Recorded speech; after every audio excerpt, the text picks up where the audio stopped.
શ્રી સ્વામિનારાયણ ભગવાનની જય. અક્ષર પુરુષોત્તમ મહારાજની જય. ગુણાતીતાનંદ સ્વામી મહારાજની જય. ભગતજી મહારાજની જય. શાસ્ત્રીજી મહારાજની જય. યોગીજી મહારાજની જય. પ્રમુખ સ્વામી મહારાજની જય. મહંત સ્વામી મહારાજની જય. સુરત અક્ષરધામ મહોત્સવની જય. સ્વામિનારાયણ ભગવાન આપણા ઈષ્ટદેવ આ પૃથ્વી ઉપર પધાર્યા. મુખ્ય સંકલ્પ એમણે એમના પ્રાગટ્યનો કર્યો અને એમણે જૂના ખરડામાં કહ્યું કે મેરા જો યહ અવતાર હુઆ હૈ સો તો જીવો કે અનાદि અज्ञान के नाश के वास्ते अक्षरातीत जो पुरुषोत्तम वह हम मनुष्य जैसा बन्या हूँ. એટલે કે પરબ્રહ્મ પરમાત્મા આ પૃથ્વી ઉપર મનુષ્ય દેહ ધારણ કર્યો એનો એકમાત્ર હેતુ છે કે આપણા જીવનું આત્યંતિક કલ્યાણ થાય. મહારાજે આત્યંતિક કલ્યાણની વ્યાખ્યા આપી છે. વચનામૃતની અંદર પણ અશ્લાલીનું વચનામૃત અને એવા ઘણા બધા વચનામૃતોમાં વાત કરી. અને મહંત સ્વામી મહારાજ પણ સત્સંગ દીક્ષાની અંદર કહે છે કે અક્ષર બ્રહ્મ સાધર્મ્યમ સંપ્રાપ્ય દાસ ભાવતઃ પુરુષોત્તમ ભક્તિર્હિ મુક્તિરાત્યંતિકી મતા. એટલે કે અક્ષર રૂપ થઈને પુરુષોત્તમ ભગવાનની ભક્તિ કરવી આનું નામ આત્યંતિક મુક્તિ કહેવાય. એટલે કે આત્યંતિક મુક્તિની વ્યાખ્યામાં આપણે અક્ષરરૂપ બ્રહ્મરૂપ થવાનું છે. મહારાજે લોયાનું 7મું વચનામૃત, લોયાનું 12મું વચનામૃત, ઘણા બધા વચનામૃતોની અંદર બ્રહ્મરૂપ થવાની વાત આપણને સમજાવી. એટલે કે આપણે જે જન્મ લીધો છે એનું મુખ્ય પ્રયોજન જ એ છે કે આપણે બ્રહ્મરૂપ થઈએ. આપણે દેહ મૂકતા પહેલાં આપણો શ્વાસ, છેલ્લો શ્વાસ જ્યારે ચાલતો હોય એના પૂર્વે બ્રહ્મરૂપ થઈએ ને એ બહુ અગત્યનું છે. સારંગપુરના 11મા વચનામૃતમાં મહારાજે કહ્યું કે એક દેહે કરીને કે અનંત દેહે કરીને આ વાત કરે જ છૂટકો છે. મધ્યના 62મા વચનામૃતમાં મહારાજ તો ત્યાં સુધી બોલ્યા કે 3 પ્રકારના અંગની વાત કરી અને કહ્યું કે આમાંથી કોઈ પણ એક અંગ સિદ્ધ કરીને પછી મરવું, નહીંતર તો મરવુંય નહીં. કદાચ જો 5 દિવસ વધુ જીવાય ને તો વધારે જીવીને પણ આ અંગ સિદ્ધ કરીને, એટલે કે બ્રાહ્મી સ્થિતિ પ્રાપ્ત કરીને આપણે આ દેહમાંથી વિદાય લઈએ. મહારાજ વચનામૃતમાં ક્યાંક એકાંતિક ધર્મ કહે છે, ક્યાંક વળી પરમ ભાગવત એવી આ સ્થિતિ એની વાત કરે છે. પણ મૂળ તો બ્રહ્મરૂપ થવું એ આપણા જીવનનો ધ્યેય છે. હવે બ્રહ્મરૂપ થવા માટે શું કરવાનું? તો આપણા શાસ્ત્રો પણ કહે છે અને મહારાજે પણ વચનામૃતમાં કહ્યું કે બ્રહ્મના ગુણોને કેળવવાના. જેમ કે મુંડક ઉપનિષદ એમાં આપણે શીખીએ છીએ કે બ્રહ્મ વેદ બ્રહ્મૈવ ભવતિ. એટલે કે જે બ્રહ્મને જાણે, અક્ષર બ્રહ્મને ઓળખે અને એના રૂપ થાય ત્યારે એમના ગુણો આપણામાં આવે. મહારાજે મધ્યના 31મા વચનામૃતમાં કહ્યું કે બ્રહ્મનો મનન દ્વારા સંગ કરે તો બ્રહ્મનો ગુણ જીવને વિશે આવે છે અને બ્રહ્મરૂપ થાય છે. એટલે અક્ષર બ્રહ્મના ગુણો કેળવવા એનું નામ બ્રહ્મરૂપ છે. અક્ષર બ્રહ્મ જેવી રીતે વર્તે છે, જેવી રીતે સમજે છે, એવી રીતે આપણે પણ વર્તવું, સમજવું, એને બ્રહ્મની સ્થિતિ કહે છે. પ્રમુખ સ્વામી મહારાજે ગોંડલમાં વાત કરેલી ને કે એક જણે પ્રશ્ન પૂછ્યો કે સ્વામી બ્રહ્મરૂપ થવું એટલે શું, શું કરવાનું એની અંદર? તો પ્રમુખ સ્વામી મહારાજ બોલ્યા કે સત્પુરુષ જેવી રીતે વર્તે છે એવી રીતે વર્તવું, જેવી રીતે સમજે છે એવી રીતે સમજવું, અને જેમ એમણે ભક્તિ માર્ગમાં દેહ વાળ્યો છે એવી રીતે આપણે પણ ભક્તિ માર્ગમાં દેહ વાળવો. ગુરોર જ્ઞાનમ ઇવ જ્ઞાનમ વર્તનમ અપી તત્સમમ દેહાર્પણમ તથા ભક્તૌ બ્રહ્માત્મૈક્યમ તદુચ્યતે. એટલે કે સત્પુરુષના ગુણોને આપણે જોઈને એનું મનન કરીને એવા ગુણો પોતામાં કેળવવા માટે પ્રયત્ન કરવો, આના માટે મહારાજ અને ગુણાતીત પરંપરાએ આગ્રહ રાખ્યો છે. તો સત્પુરુષમાં કેવા ગુણો છે? અનંત ગુણો છે. અને એ બધા કલ્યાણકારી ગુણો એ પણ અનંત અનંત એની સીમાઓ વટાવીને એની ઊંચાઈ ઉપર છે. પણ આપણે સમજીએ કે એ બધા ગુણો એક એક કરીને કેવી રીતે એમના સ્વરૂપમાં રહેલા છે, કેવી રીતે એમના વર્તનમાં આપણને દેખાય છે, અને એ બધા ગુણો આપણામાં આવે એવી એમની શું ઈચ્છા છે, એવું જ્યારે આપણે એક ગુણોમાં જો વિચારવા જઈએ, સમજવા પ્રયત્ન કરીએ, તો આપણને એમનો લાભ થાય. જેમ જુઓ ને, આપણી પરંપરામાં પણ આપણને દેખાય છે કે ગુણાતીતાનંદ સ્વામી એમના સમયમાં જે એક જૂનાગઢના જ વ્યક્તિ, અને એમને સ્વાદ ઘણો બધો હતો. એમના ઘરમાં એ જમવા માટે આવે એમાં જ બધા ફફડી ઉઠે, કારણ કે સ્વાદ અને પાછો ક્રોધી સ્વભાવ. એટલે બે ભેગું થયું અને આ લોકો સારી જ રસોઈ બનાવતા હોય ઘરમાં, પણ હવે કંઈક પેલાના સ્વાદને થોડુંક એનું લેવલ આઘું પાછું થાય અને એમાં ક્રોધ ભભૂકી ઉઠે અને ઘરમાં જે ધમાલ મચાવે. પછી તો ગુણાતીતાનંદ સ્વામીને વિનંતી કરવામાં આવી કે સ્વામી આ આવી રીતે વર્તે છે.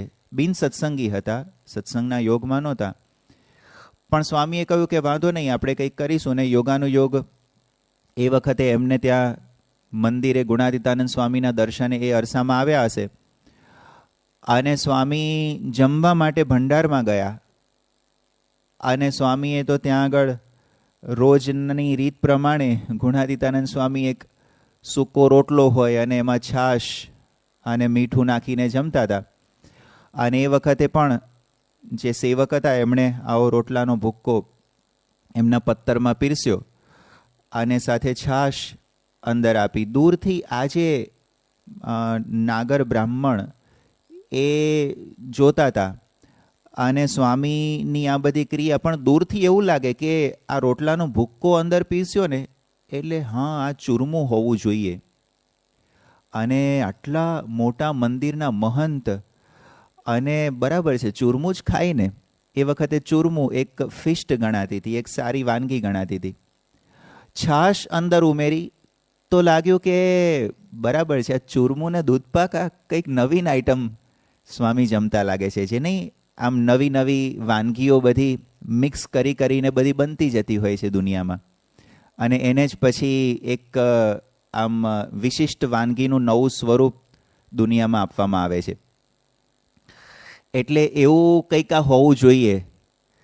પણ જ્યારે સ્વામીએ મીઠું માગ્યું ત્યારે એમના બધા મનસૂબા ખોટા પડી ગયા, અને લાગ્યું કે આ કંઈક જુદું હશે. અને પછી સ્વામીને પૂછ્યું ત્યારે સ્વામીએ કહ્યું કે આ તો સૂકો રોટલો અને છાશ છે, એમાં મીઠું નાખીને અમે જમીએ છીએ. એ જે નાગર બ્રાહ્મણ, એમને એટલું બધું અંતરમાં થઈ ગયું કે સ્વામી ખરેખર તમે આ જમો છો? ગુણાતીતાનંદ સ્વામી સાહજિક બોલ્યા કે બસ આવો રોજનો અમારો આહાર છે. અને જે એમનું હૃદય જાણે ધબકાર ચૂકી ગયું, એકદમ અવાક બની ગયા. જો સત્પુરુષના ગુણો કોઈ મુમુક્ષુમાં કેવી રીતે આવે છે, સત્પુરુષના વર્તનથી ખરેખર અતિ આશ્ચર્યનો અનુભવ થાય. અને જ્યારે લાગે કે આ ખરેખર મહાન સંતને હું જોઈ રહ્યો છું, એમના મહાન ગુણોના દર્શન કરી રહ્યો છું, એવો જ્યારે અનુભવ થાય ને, ત્યારે ખરેખર એ ગુણ પોતાની અંદર આવે છે. આ નાગર બ્રાહ્મણને એવો જ અંતરમાં તીવ્ર ભાવ થયો, અને એ ભાવથી એવી એક જાદુઈ અસર અંતરમાં થઈ કે જે સ્વાદ એને વર્ષોથી, કદાચ જન્મોથી પીડતો હશે, પણ એ કારણ શરીરનો ભાવ મૂળમાંથી ઉખડી ગયો, અને ત્યારથી માંડીને એના ઘરમાં નિરાંત થઈ ગઈ. સત્પુરુષના ગુણો એ ખરેખર ધાર્યા બહારની અસર કરે છે. ભલે બહારની કોઈ પણ વસ્તુ આપણને આ બધા ગુણો કેળવી ના શકે, પણ જે એમના વર્તનથી આપણને જે અંતરમાં ગુણ આવે, આપણે એ રીતે જ્યારે એમના ગુણોનું ગ્રહણ કરીએ ત્યારે આપણને લાભ થાય. આજે આપણે એવા જ સત્પુરુષના એક ગુણ ઉપર વિચાર કરીએ કે એમના જીવનમાં એ ગુણ કેવા પ્રકારે આપણને દેખાય છે અને સાથે સાથે એમનો કેવો અભિપ્રાય છે કે આપણે કેવી રીતે વર્તીએ. તો મહંત સ્વામી મહારાજના એક સદ્ગુણનો વિચાર, આમ તો એમનામાં અનંત સદ્ગુણો છે, પણ એક સદ્ગુણ એમનો દાસભાવ. એ દાસભાવ મહંત સ્વામી મહારાજને કેવી રીતે ગમે છે, કેવી રીતે એમની ક્રિયાઓમાં, એમના વચનોમાં, એમની ભાવનાઓમાં, એમના વિચારોમાં આપણને દેખાય છે, આપણને અનુભવાય છે. એના પ્રસંગો અત્યારે આપણે વિચારીએ. જો સત્પુરુષના પ્રસંગો આમ આપણને દૈનિક ક્રિયાઓ જેવું લાગે છે, નોર્મલ, સિમ્પલ લાગે છે, પણ એ સીધા સાદા સરળ લાગતા પ્રસંગો ખરેખર એકદમ ઊંડાણવાળા હોય છે. એ આપણને જ્યારે એક એક પ્રસંગ જોઈએ અને એમના સદ્ગુણોની અંદર સચ્ચાઈ છે, એ એમના પ્રસંગોથી જ આપણને ખ્યાલ આવે. કેવી રીતે સચ્ચાઈ ખબર પડે? તો જ્યારે અમુક પરિસ્થિતિ આવે, અચાનક પરિસ્થિતિ, જેમ કે તમે બધા ભણો છો અને એ અભ્યાસની અંદર આપણને એક અમુક સમયે આમ એક્ઝામની ડેટ ડિક્લેર થાય કે ચાલો ભાઈ આ ટાઈમે તમારી એક્ઝામ છે અને ત્યાં સુધી તમારે પ્રિપરેશન કરવાની છે. તો એક ફિક્સ એક્ઝામ છે, પણ અચાનક એક્ઝામ લેતો કે ક્લાસમાં જાય અને સરપ્રાઇઝ એક્ઝામ. તો એ વખતે વિદ્યાર્થીની કેવી તૈયારી પરમેનન્ટ હોય છે ને એ ખબર પડે. એમના અંતરનો ભાવ, એને જ્ઞાન કેટલું પચ્યું છે ને એ ખબર પડે. ચાલો અત્યારે એક એક્ઝામ આપણે એવી લઈએ કે એવું કહીએ કે 2 + 2 = કેટલા થાય? 4 થાય. આ એક એક્ઝામ છે અને એ એક્ઝામની અંદર બધા પાસ થઈ ગયા, કારણ કે બધાને આ જ્ઞાન પચેલું છે. પણ જો એવું કહેવામાં આવે કે તમે E = mc² એને ડિરાઈવ કરીને બતાવો, તો કે એ તો ખબર જ નથી, કારણ કે એ અઘરું પડે. અથવા તો કંઈક જે ભણતા હોઈએ અને હજુ પચ્યું ના હોય ને તાત્કાલિક એને પૂછવામાં આવે તો એ અઘરું પડે. એવી રીતે જ્યારે રેગ્યુલર બેઝમાં આપણને આપણું વર્તન કેવું છે એ જે પચ્યું હોય ને ત્યારે સાહજિક રીતે એમાંથી બહાર આવે. મહંત સ્વામી મહારાજના અમુક પ્રસંગો ઉપર આપણે વિચાર કરીએ કે એમનું જે દાસપણું છે ને એકદમ સાહજિક છે. આમ તો દુનિયાની અંદર દાસપણું અને એનાથી આનંદ માણવો ને એવો કોન્સેપ્ટ જ નથી. શ્રીજી મહારાજે પુરુષોત્તમ બોલ્યા પ્રીતેની અંદર વાત કરેલી છે. મહારાજ બોલ્યા કે મનુષ્ય માત્રને મોટા થવાની હોશ છે. હોશ એટલે કે ધાંખના છે, એવા વિચારો કન્ટિન્યુઅસ દુનિયામાં આવ્યા કરે છે. કેમ કરીને મારા વખાણ થાય, કેમ કરીને બધા બે મોઢે પ્રશંસાના શબ્દો મને કયા કરે, કેમ કરી અને પોતાની વ્યવસ્થા જળવાયા કરે. આવા જ સતત વિચારો વ્યક્તિને આવ્યા કરે છે. પણ એવા વિચારો આવે કે કેમ કરીને મને બીજાનો મહિમા સમજાય અને હું બધાનો દાસ થઈને રહું. અતિ દુર્લભ આ વિચાર છે. મહારાજે કહ્યું કે મનુષ્ય માત્રને મોટા થવાની હોશ છે, પણ સૌના દાસ થયા વિના મોટાઈ મળે નહીં. અમે તો મોટાઈમાં સુખ માન્યું જ નથી.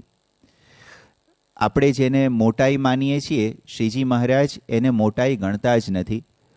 અને એમની વ્યાખ્યા, આધ્યાત્મિક મોટાઈની આખી વ્યાખ્યા જ જુદી છે. એ મોટાઈ શેમાં સમાયેલી છે એ આપણને એમના વર્તનમાંથી આપણને ખ્યાલ આવે છે. તો એમના એક આ દાસપણાની જે મહાનતા સત્પુરુષની, એના ઉપર વિચાર કરીએ તો કેવી રીતે આપણને ખબર પડે. ચાલો, મહંત સ્વામી મહારાજ એ એમના હૃદયની અંદર દાસ ભાવ સતત વહ્યા કરે છે. કેવી રીતે ખ્યાલ આવે?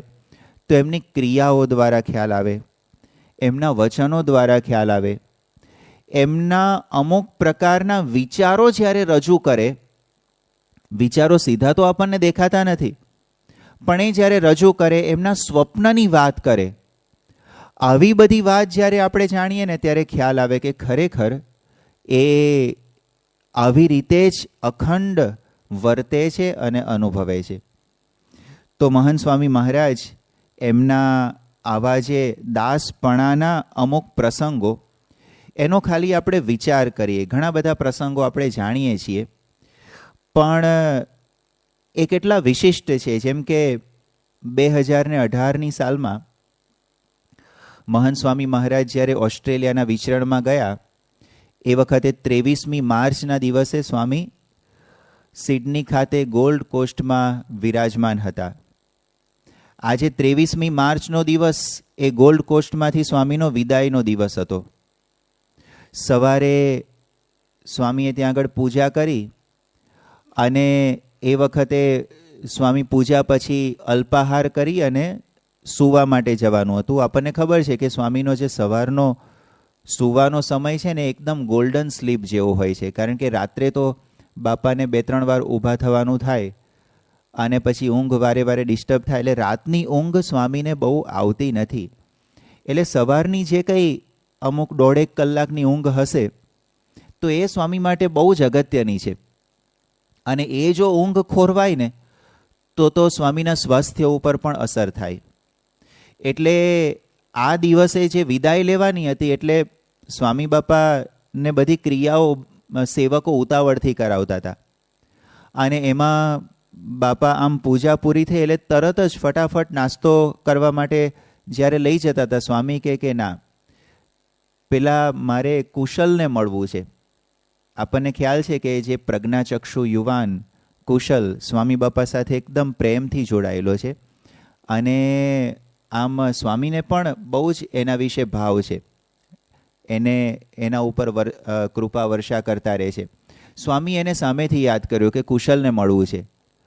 હવે તપાસ કરતાં ખબર પડી કે સ્વામી એ તો બાથરૂમ ગયો છે. સ્વામી કે વાંધો નહીં, આપણે અહીંયા આગળ ઊભા રહીએ. તો સ્વામી ત્યાં આગળ ઊભા ને પછી તો ત્યાં બેઠા અને કુશલને મેસેજ આપવામાં આવ્યો કે તું સ્વામી તારી રાહ જુએ છે. તો ફટાફટ પછી એ યુવાન આવ્યો અને એકદમ ગળગળો થઈ ગયો. સ્વામી બાપાએ ત્યાં આગળ એને ચરણ સ્પર્શ કરી અને પ્રણામ કર્યા. 2017ની સાલમાં બાપા રોબિન્સવિલમાં હતા. એ વખતે આપણને ખ્યાલ છે કે 3 સપ્ટેમ્બરનો એ દિવસ, અને ત્યારે તો અક્ષરધામનું નિર્માણ કાર્ય ચાલતું હતું અને ત્યાં બધા સ્તંભ જે એનું સ્થાપન થવાનું હતું, અને સ્તંભ સ્થાપન વિધિમાં એક સ્ટેજ ઉપર સ્વામી બાપા પધાર્યા અને એમાં સભાની અંદર જ આ પ્રકારની વિધિ ત્યાં આગળ ગોઠવેલી. અને એમાં 4 સ્તંભો મૂક્યા હતા અને સ્તંભોમાં એવું આખું ગોઠવ્યું હતું કે ત્યાં રિયલ, આમ અત્યારે આપણને એના ફોટા જોઈએ છે અક્ષરધામમાં, તો એ જે થાંભલા એમાં ફૂલ સાઇઝના પરમહંસોની મૂર્તિઓ ગોઠવેલી છે. તો હવે પરમહંસની મૂર્તિની જગ્યાએ ત્યાં આગળ બાળકો ને ઊભા રાખેલા, અને એવી જ રીતે આખો રંગ રોગાન કરી અને ત્યાં ઊભા રહ્યા હોય એવું આખું બધું આયોજન હતું. તો સ્વામી બાપાએ ત્યાં આગળ જઈ અને સ્તંભનું પૂજન કરવાનું, અને ત્યાં જે બાળક ઊભો હોય, એક બાળક નિષ્કુળાનંદ સ્વામી તરીકે હતો, બીજો એક બાળક હતો એ મુક્તાનંદ સ્વામી રૂપે હતો. અને સ્વામીએ ત્યાં આગળ જઈ અને પૂજન સ્તંભનું કરવાનું, પણ જ્યારે બાળકની નજીક આવે એટલે નિષ્કુળાનંદ સ્વામી બનેલા બાળક એ બાપાને હાર પહેરાવે. હવે સ્વામીને આ વાતનો ખ્યાલ નહીં, એટલે એ તો એકદમ નજીક ગયા અને જતાં જતાં પછી આમ જ્યારે આ પરમહંસ સામું જોયું તો એ બાળક થોડા હસ્યા અને સ્વામીને આશ્ચર્ય થયું, ને પછી તો એણે બાપાને હાર પહેરાયો તો સ્વામી એકદમ રાજી થઈ ગયા અને એટલો બધો આમ ભાવથી સ્વામીએ એના ચરણ સ્પર્શ કર્યા. આપણે વિડીયોમાં દર્શન કરીએ છીએ. અને એ જે ચરણ સ્પર્શ કર્યા ને પેલો બાળક એકદમ આમ થીજી ગયો અને એ ના પાડતો રહ્યો કે સ્વામી આ શું કરો છો, કારણ કે એનાથી કંઈ હલાય એવું હતું જ નહીં. અને સ્વામી તો એકદમ આમ પ્રેમથી ને એમને ખરેખર આનંદ હતો. હા, સ્વામી બાપાને આ કર્યાથી કંઈ એવું નહોતું કે તું મને ના તો પાડ, એવું નહીં, પણ ખરેખર એને બાપાને આનંદ હતો. અને સ્વામીએ પછી તો આમ જોયું કે આ બધા બાળકો એટલે બધા પરમહંસો બાળકો છે. અને પછી તો ત્યાં આગળ જઈ અને મુક્તાનંદ સ્વામી બનેલા જે બાળક એમને પણ ચરણ સ્પર્શ કરીને આવ્યા. પછી તો સભાના કાર્યક્રમમાં છેલ્લે આ બધા પરમહંસો એ સ્વામીને પગે લાગે ને એવું બધું જે હતું, સ્વામી કે ના ના તમે તો પરમહંસો કહેવાઓ અને તમારે પગે નહીં લાગવાનું. સ્વામી આટલા નિર્માની, એમના શિષ્ય બાળક એને પણ આ દ્રશ્ય જોઈને એ કોઈને કંઈ આમ સમજાય નહીં કે આ કેવી રીતે બની ગયું. પણ આશ્ચર્ય એ થયું કે એટલું સાહજિક રીતે આ બન્યું ને કે બાળકને પણ એવું ના લાગ્યું કે મેં કંઈ ખોટું કામ કર્યું છે. 1987ની સાલમાં જ્યારે મહંત સ્વામી મહારાજ સદગુરુ તરીકે હતા અને એ વખતે મે મહિનામાં વિચરણ તો બહુ જ પૂરજોશમાં ચાલતું હતું. વિચરણ કરતાં કરતાં સ્વામી બાપા રાત્રે 11 વાગે બોચાસણ પધાર્યા. હવે આ સ્વામી આવ્યા તો એના પહેલાં એમની સાથે જે યુવકો સેવામાં જોડાયેલા હોય એ યુવકો પણ ત્યાં આગળ આવીને બધી સ્વામીની વ્યવસ્થા કરતા હોય. એટલે સ્વામીને 11 વાગે રાત્રે આવ્યા અને તરત જ નાહવા જવાનું થયું. તો સ્નાન કરી અને મહંત સ્વામી મહારાજ બાથરૂમની બહાર નીકળ્યા એટલે એક યુવક કે જે પછીથી સાધુ બન્યા અને આનંદ વિહારી સ્વામી અત્યારે જે નાસિક મંદિરની અંદર છે ને, તો એ આનંદ વિહારી સ્વામી એમને આ પ્રસંગ કહ્યો હતો કે એ જ્યારે યુવકમાં હતા ત્યારે એ પછી મહંત સ્વામી મહારાજ એ બાથરૂમમાંથી બહાર નીકળ્યા ધોતિયું ધોઈ સ્નાન કરીને, અને આ યુવક ધોતિયું ધોવા માટે અંદર ગયો અને પછી બહાર નીકળીને જ્યારે એમણે જોયું તો આનંદ વિહારી સ્વામી કહે કે મહંત સ્વામી મહારાજ દંડવત કરતા હતા. એટલે એમણે પૂછ્યું કે આ કોને દંડવત કરો છો, બાથરૂમ બાજુ? ત્યારે સ્વામી બોલ્યા કે તમે બધા યુવકો આવું બધું ઘર છોડીને આવો છો અને સેવા કરો છો અને આ નિર્જળા ઉપવાસ કરીને આવી રીતે સાથે ફરો છો, એટલે તમારો મહિમા સમજવો જોઈએ ને. સ્વામી એકદમ અંતરથી મહિમા સમજી અને દાસ ભાવ રાખે છે. જ્યારે મહંત સ્વામી મહારાજ સદગુરુ તરીકે હતા અને વર્ષો પહેલાં વિદ્યાનગર ગયેલા, પૂજ્ય આત્મતૃપ્ત સ્વામી આ પ્રસંગ ઘણીવાર કહે છે કે એ વખતે સાધુ થવામાં કેટલાક યુવકોનો જે વિચાર હોય એ બધા રુચિવાળા યુવકો એ મહંત સ્વામી મહારાજની સાથે ગોષ્ઠી માટે એમની પ્રેરણા લેવા માટે ત્યાં આગળ ભેગા થયા. તો સ્વામીએ તો એમને સાધુ થવાની પ્રેરણા આપવાની હતી, પોતે ઉપદેશ આપવાનો હતો, બળ આપવાનું હતું. પણ સ્વામી એક આપતા પહેલાં અચાનક ઊભા થયા અને આમ દૂર જઈ અને યુવકોને દંડવત કરવા માંડ્યા. એટલે એમના અંતરમાં કેટલો એવો વિચાર કે આ બધા જે અક્ષર પુરુષોત્તમ માટે, પ્રમુખ સ્વામી મહારાજ માટે જે સાધુ થાય છે તો એ તો માથાના મુકટ ગણાય. ભલે એમને બળની વાતો એ તો સ્વામીએ પછી કરી જ, પણ અંતરની અંદર કેવા ભાવથી વાત કરી કે આ મારા કરતાં અતિશય મહાન છે અને પોતે ન્યૂન છે. ત્યારે સ્વામીની ક્રિયામાં આ પ્રકારના દાસ ભાવના દર્શન થયા. સ્વામીએ જ્યારે 2019ની સાલમાં અટલાદરામાં હતા એ વખતે 30મી જુલાઈનો આ દિવસ, આપણે એ વિડીયોના દર્શન પણ ઘણીવાર કરેલા છે કે બાપા જ્યારે આમ છેલ્લે સત્સંગ દીક્ષા, શિક્ષાપત્રી ને એ બધા ગ્રંથનું વાંચન કરે છે એ વખતે શિક્ષાપત્રીનું વાંચન કરતા હતા અને સમૂહની અંદર મહંત સ્વામી મહારાજની આગળ બધા બાળકોએ જે સહજાનંદ નામાવલીનો મુખપાઠ રજૂ કર્યો. એમાંથી એક એકદમ નાનો શિશુ હતો. સ્વામીએ એને નજીક બોલાવ્યો. પેલાને તો ખ્યાલ નહીં, એ તો નજીક આવીને બાપાના આશીર્વાદ લેવા આમ એકદમ આવી ગયો. તો સ્વામીએ આશીર્વાદ આપવાની જગ્યાએ એના ચરણ સ્પર્શ કર્યા અને એકદમ આમ નીચે નમતા હતા. પેલો બાળક એકદમ નાની ઉંમર હતી પણ સમજી ગયો, એણે પંચાંગ પ્રણામ કર્યા. પણ સ્વામી આટલા નાના શિશુ એને પણ નમવામાં એમને ક્યારેય થડકાટ ના થાય. અહીં આગળ મને પ્રસંગ એક યાદ આવે છે કે જ્યારે 2007ની સાલમાં જાન્યુઆરી મહિનામાં શાસ્ત્રીજી મહારાજના એક નિષ્ઠાવાન હરિભક્ત હકા બાપુ અહીં રહેતા હતા અને એ વખતે એ ધામમાં ગયેલા. પ્રમુખ સ્વામી મહારાજ અમદાવાદમાં હતા અને પ્રમુખ સ્વામી મહારાજ વતી મહંત સ્વામી મહારાજ અહીં આવ્યા હતા એમની અંતિમ વિધિ માટે. તો એ વખતે મંદિરના પાછળના ભાગમાં, મંદિર અને સંત આશ્રમની વચ્ચે ત્યાં આગળ યજ્ઞ પુરુષ સભા મંડપ હતો અને ત્યાં એમની એક વિશિષ્ટ સભા, સ્ટેજ ઉપર હકા બાપુના પાર્થિવ શરીરને પણ મૂકેલું હતું અને આવા સદગુરુ સંતો અને બધા સ્ટેજ ઉપર બેઠા હતા અને એમના ગુણોની વાતો થતી હતી.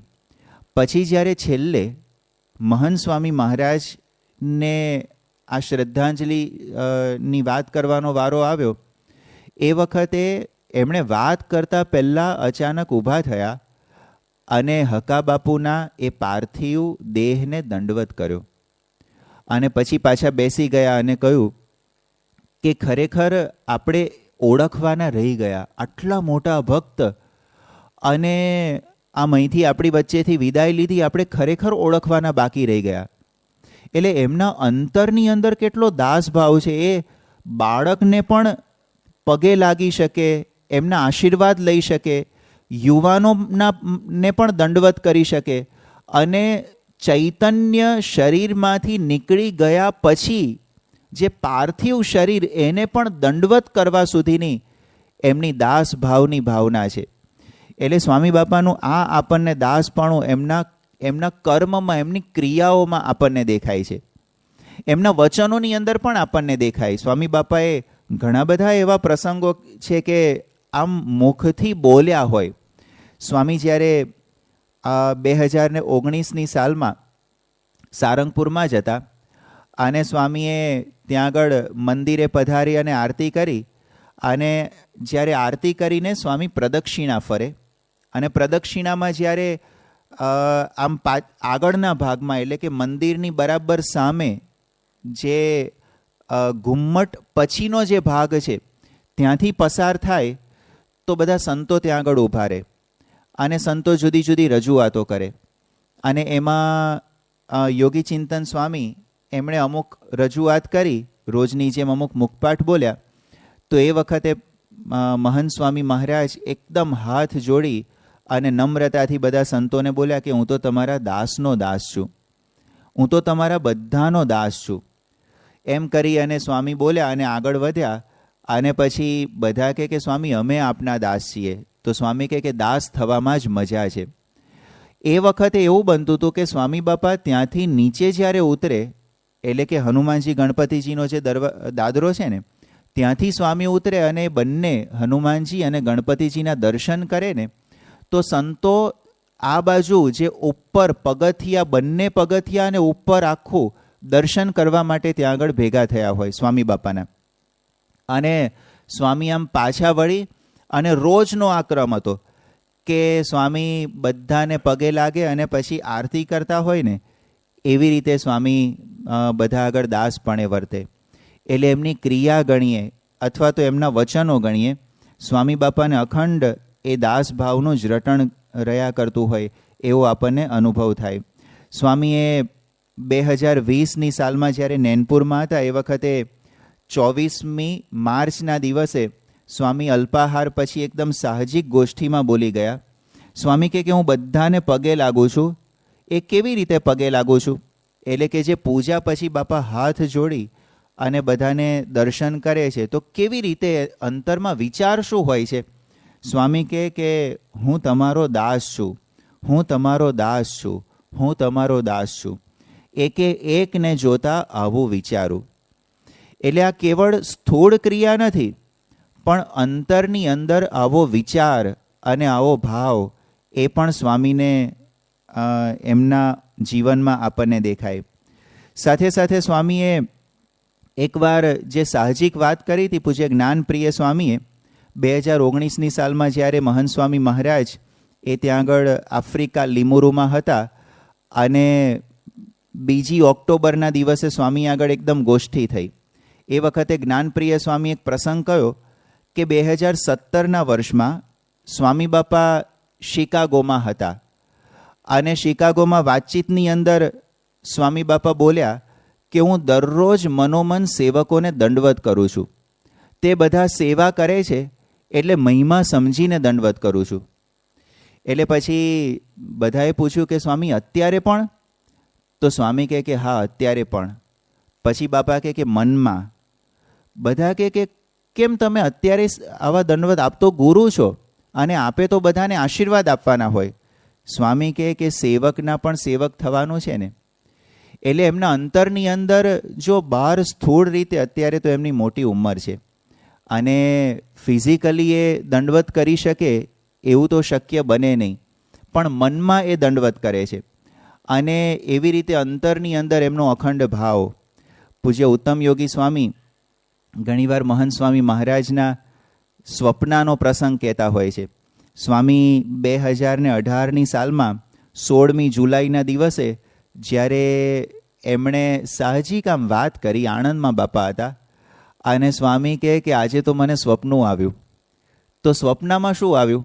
સામાન્ય રીતે આપણને સ્વપ્નું, સારું સ્વપ્નું કયું લાગે અથવા તો ઉત્સાહમાં લાવી દે, આનંદમાં લાવી દે એવું સ્વપ્નું કયું લાગે? તો એકદમ આમ જાણે રાજા બની ગયા હોઈએ અને બીજા ઉપર પ્રશાસન કરતા હોઈએ, આવા બધા સ્વપ્ન આપણને વધારે સારા લાગે. સ્વામીએ એ વખતે કેવું કહ્યું? સ્વામી કહે કે મેં બધા સેવકોને આમ લાઈનમાં ઊભા રાખ્યા. તો લાઈનમાં ઊભા રાખીને શું કરવાનું? તો સ્વામી કહે કે મારે બધાને ખખડાવવા છે, એટલે તમે ત્યાં જ ઊભા રહેજો, એટેન્શન, એટલે સાવધાન ત્યાં રહેજો. એટલે હવે શું ખખડાવવાના? એટલે લાઈનમાં ઊભા રાખી અને સ્વામી ત્યાં દંડવત કરવા માંડ્યા. સ્વપ્નમાં આવે. જો જે વિચારકો છે ને એ એવી વાત કહેતા હોય છે કે સ્વપ્નની અંદર આપણે જે પોતે કરીએ છીએ ને, સ્વપ્નની સૃષ્ટિ કેવી બને છે એ તો જેવી બને એવી, પણ સ્વપ્નમાં આપણે જેવો રિસ્પોન્સ આપીએ છીએ ને, જેવી પ્રતિક્રિયા આપણી હોય છે, એ આપણી એકદમ આંતરિક ભાવના એને બતાવે છે. તો સ્વપ્નની અંદર સ્વામીએ બધાને ઊભા રાખી અને પછી દંડવત કરવા માંડ્યા. એટલે સ્વપ્નમાં પણ દાસ ભાવ સ્વામીને અખંડ છલકાયા કરે છે અને બધું જ એમની દ્રષ્ટિ જ અખંડ, જ્યાં જ્યાં જુએ ને ત્યાં આવા દાસ ભાવ દેખાતા હોય. સ્વામી ત્યાં આગળ ગાંધીનગરમાં હતા 2017ની સાલમાં 27મી ઓક્ટોબરનો દિવસ, અને એ વખતે સ્વામી અક્ષરધામના પરિસરમાં જે પાછળના ભાગમાં વોકિંગ કરવા માટે ગયેલા, તો વોકિંગની વચ્ચે જે સ્વામી બેસતા હોય, બેસી અને પછી સ્વામી આમ બધા વૃક્ષો સામે જોઈને કહે કે આ બધા કેવા નમે છે, એટલે કેટલા નમ્ર છે. એટલે સ્વામીને જ્યાં જુએ ને ત્યાં આગળ બધું દાસપણું એ જ અખંડ દેખાયા કરે છે. અને એ દાસપણું પણ પાછું કેવું? આપણું નોર્મલી આપણું દાસપણું એ એકદમ આમ કોઈક વ્યક્તિ નાનો પોતાને અનુભવતો હોય ને તો એકદમ લઘુતા ગ્રંથિમાં, ઇન્ફિરિયોરિટી કોમ્પ્લેક્સમાં આવી જાય અને એનાથી દુઃખી રહેતો હોય ને, એવું એનું દાસપણું હોય. મહંત સ્વામી મહારાજનું દાસપણું કેવું? સ્વામી કહે કે એ તો કેફની બાબત છે. જ્યારે સ્વામી 2019ની સાલમાં નૈરોબી હતા અને 6ઠી ઓક્ટોબરનો દિવસ, એ વખતે અલ્પાહાર કરતાં કરતાં સ્વામી કહેવા માંડ્યા. સ્વામી કહે કે કરોડપતિ હોય કેટલા કેફથી બોલે કે હું કરોડપતિ છું. યોગી બાપાની વાત સ્વામીએ કરી. બાપા કહે કે યોગી બાપા એટલા કેફથી બોલતા કે હું દાસ છું. એમને ખબર હતી કે દાસપણું એ શું છે, એ રાંકપણું નથી. સ્વામી કહે કે આપણે દાસપણું એટલે ગરીબાઈ માનીએ છીએ, લાચારી માનીએ છીએ, એટલે બળ આવતું નથી. એટલે એમના અંતરની અંદર એમના અનુભવ પ્રમાણે જ્યાં નિર્માનીપણું, અહમ શૂન્યતા, દાસપણું, એ ખરેખર એક આમ ભગવાનને રાજી કરવાનો ગુણ છે. એક બહુ જ મહાનતા, આધ્યાત્મિક મોટાઈ, એ રીતે સ્વામી આને સમજે છે. અને એટલા માટે જ એ દાસપણાને લઈને કેફ અનુભવે છે. અને દાસના દાસ એમ એકદમ આનંદપૂર્વક સ્વામી વારંવાર એવી રીતે બોલે છે. તો સ્વામી તો એ દાસપણાની કમાણી, એ કમાણીને માને છે. જે 19ની સાલમાં જ્યારે 21મી જુલાઈના દિવસે સ્વામી બાપા અટલાદરામાં હતા અને એ વખતે સવારની બધી વિધિ પતાવી અને બાપા શયનખંડમાં ગયા અને એ વખતે અમુક વિશિષ્ટ પ્રસંગોની ગોષ્ઠી નીકળી અને એ વખતે સાહજિક સ્વામી બોલવા માંડ્યા. સ્વામી કહે કે સવારે પૂજા પછી બધાને હું પગે લાગું અને જે તમારો દાસ છું, તમારો દાસ છું, એવી રીતે હું બોલું છું. અને પછી બાપા કહે કે જો એકનો દાસ થાય તો પણ કેટલો જથ્થો મળે, એટલે કે કેટલી બધી સંપત્તિ, આધ્યાત્મિક પુણ્ય કેટલું મળે, અને બધાના દાસ થાય તો કેટલો મોટો લાભ થાય. એટલે સ્વામીએ દાસપણાને બહુ જ મોટો લાભ એ રીતે સ્વામી સ્વીકારે છે અને એટલા માટે જ સ્વામી બાપા આ દાસપણે વર્તે છે. એટલે જો હવે ફરી આપણે વિચારીએ સ્વામી બાપાના દાસપણાની વિશેષતા શું છે, તો પહેલામાં પહેલી વિશેષતા તો એ ખરેખર અંતરથી એવું માને છે, સચ્ચાઈ એમના અંતરમાં છે. એટલે કે દાસપણાનો ગુણ ખરેખર છે. કોઈ વ્યક્તિમાં ના હોય અને કોઈક નમતો હોય ને એનો અનુભવ આપણને જુદો થાય, અને ખરેખર કોઈક વ્યક્તિમાં એવો ગુણ હોય અને એ વ્યક્તિ નમતો હોય તો એ દાસપણાની સચ્ચાઈ આપણને દેખાય.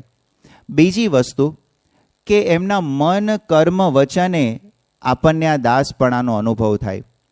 ત્રીજી વસ્તુ કે દાસપણું અનુભવે છે કોઈ લાચારીથી નહીં પણ ખુમારીને લઈને અનુભવે છે.